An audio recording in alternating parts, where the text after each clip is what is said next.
Yeah. Somebody else is calling me. Okay, all right. It should be popping up in a second. Yeah. Yes. Oh, thank you. Bye. Hey, Maggie. Yeah, she told me. I just got her talking to her. Bye. I did hear you, yeah.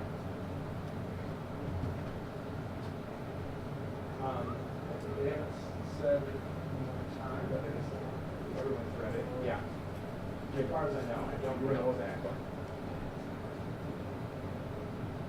Sure. Why you guys let me back in? Jacob. All right. Okay, that's all. Hold on.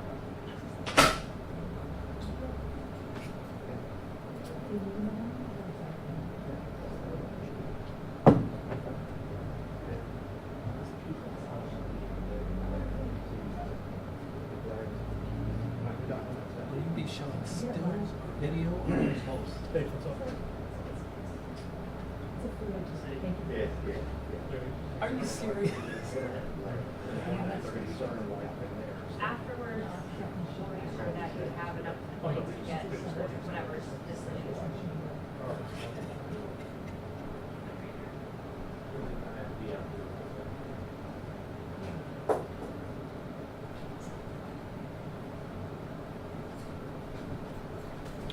Mic check, 1, 2, 3, 4, 5, 6, 7, 8, 9, 10. Good.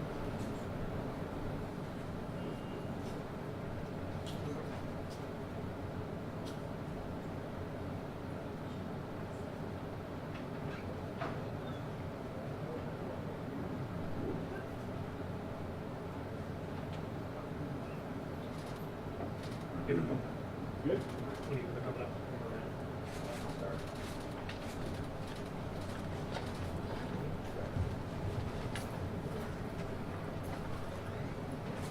You live, Shelby?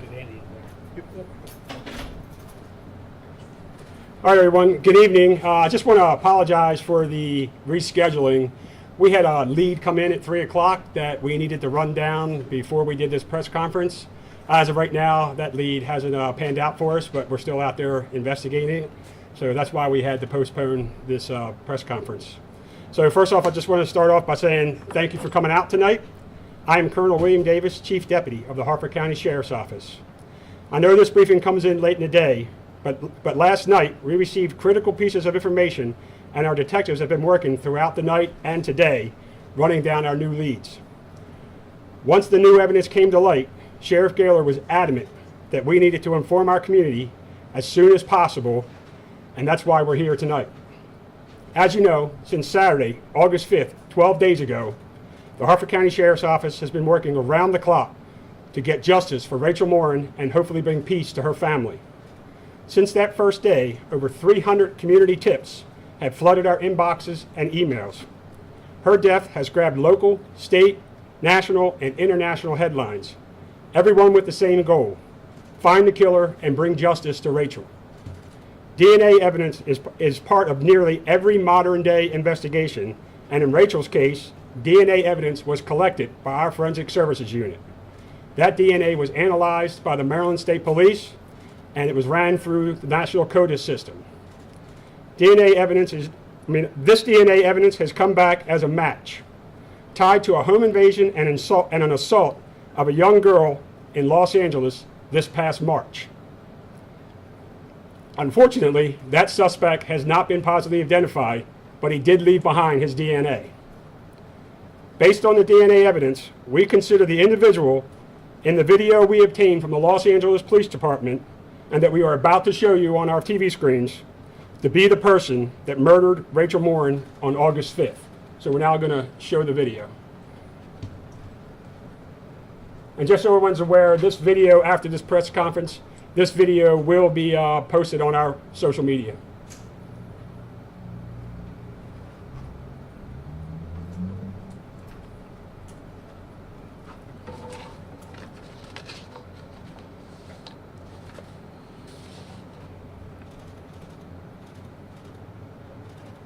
All right, you want to play it one more time?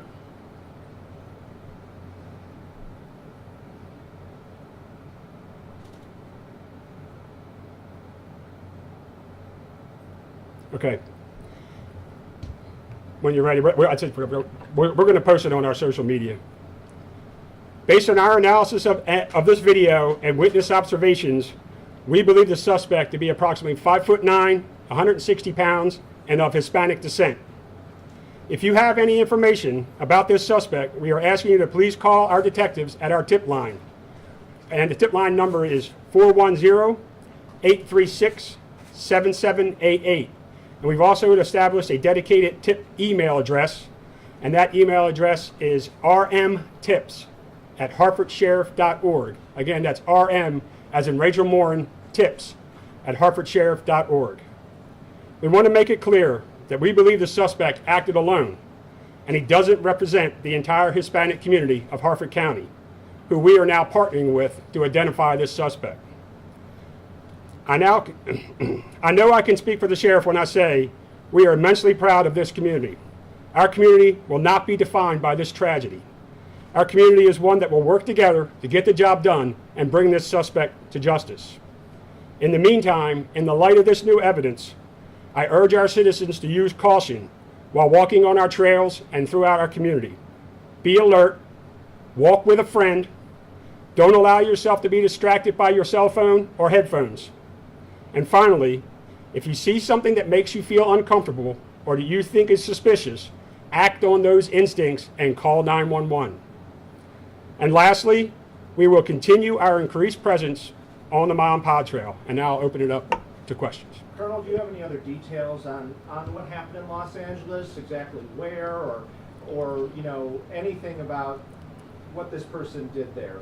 So when it comes to the details about Los Angeles, that's information that the Los Angeles Police Department has, and we were just going to refer people to the Los Angeles Police Department to get those details. Only thing I can tell you is an attack on a young girl.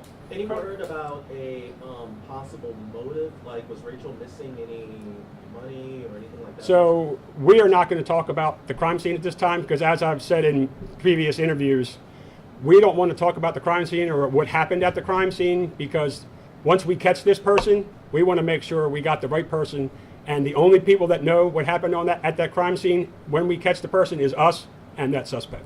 So we're not giving any details about that. Oh, I'm sorry. No, you're fine. Again, how did you come across, what led you to this particular suspect, this person? So we collected DNA from our crime scene. The Maryland State Police analyzed that DNA for us, ran it through the National CODIS system, and that came back as a match to the crime that occurred in Los Angeles, where they had recovered DNA from this person that you saw in the video. The video that we watched, tell us about it. I mean, what Los Angeles Police released it to you, but what is it? Is it at his home? Is it at a scene of a crime? That is at a home, and that is the suspect leaving the scene of the crime there. So that was a home invasion and assault. So, right? Correct. Of a little girl? Was that what you said? A young girl. That's why I'm going to leave it at a young girl. I don't want to talk about the family there, but it was a young girl in the house that got assaulted. What does this do to the case, Colonel? You have an image now of the person you think is believed to be correct, responsible for this. What does that do for the case? Well, I think now it kind of leads us down the path that we believe this was a person that Rachel probably didn't know, or maybe you could say potentially a random act of violence. And we're hoping that the community now can watch that video, and we also got still pictures that we're going to be putting out, and that somebody can identify him. Have you narrowed it down to a certain area? Do you think he could still be like somewhere on the Montauk Trail? We don't have any clue where he could be. We don't even know if he's still in Harford County or in the state of Maryland, because obviously in March he was in California, and then here in August he was here in Maryland. So we don't know if he's still here or not. Do you have any evidence that he was targeting people along that trail, or do you believe this was, completely random? I'd only be speculating. We do not know. Do you think he may be armed, any weapons or anything? Again, speculation. You describe him, Colonel, as 5'9", 160 Hispanic male. Do we have an approximate age? Or? Oh yeah, we believe he's in his low to mid 20s.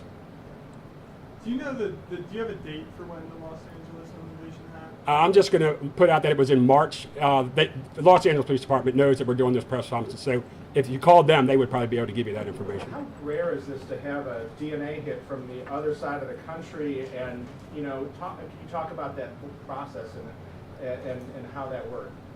I mean, this is the first time I've seen a hit in a case that I've been involved in that was that far away for a DNA hit. So I wouldn't say that it's unheard of, but certainly unusual. For the record, you don't have his name or... No, that's what we're looking for. Like where he lived or anything like that? Is he from LA or... We don't know.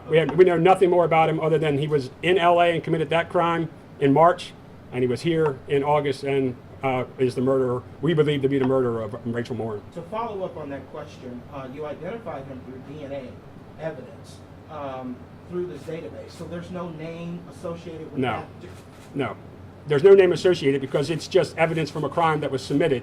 And his DNA, on it, like being arrested and getting DNA, none of that is in the system. However, we are working with, we have called the FBI, and we are working with some of their DNA experts in their crime lab that try to help us further analyze this DNA. Without compromising the investigation, can you tell us, Rachel was found.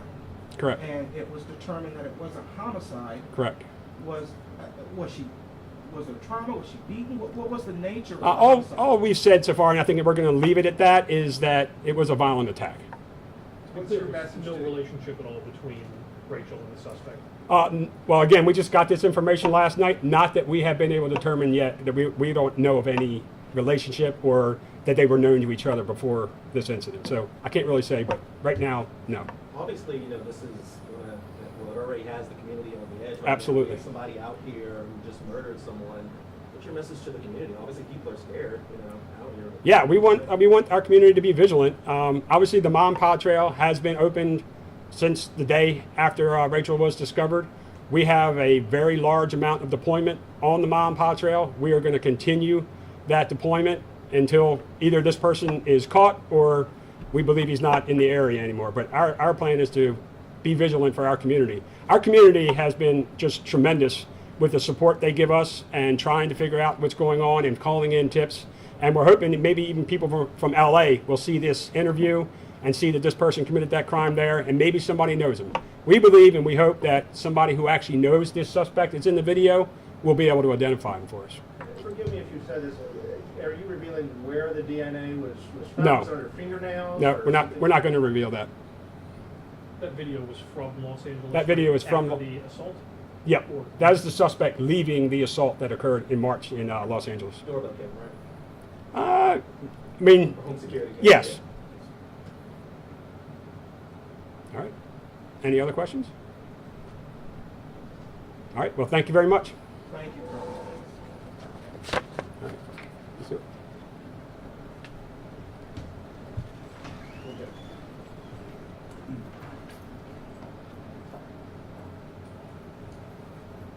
All right, so we just listened to that news conference. Colonel William Davis with the Harford County Sheriff's Office says that the Rachel Morin homicide is linked to a home invasion and assault on a little girl in Los Angeles that happened back in March. And they were able to use DNA from that particular assault that was put in a DNA database in Los Angeles and tie it to the crime here in Maryland. But they don't have a name for that suspect.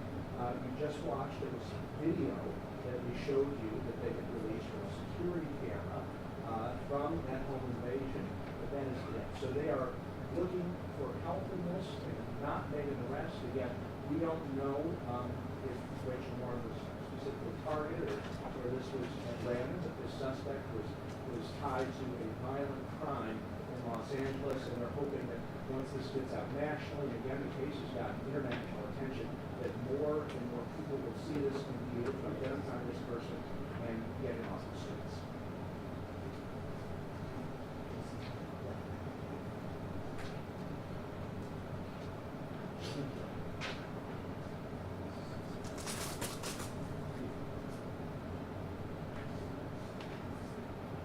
Good. Yeah, let's hear it. Yeah, they call me anything.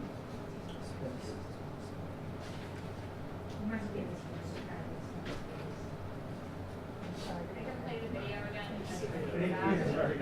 Yeah, that'd be But good. it is also, it's going to be shared on our social media. But I can play it for you again. Appreciate it. Appreciate it.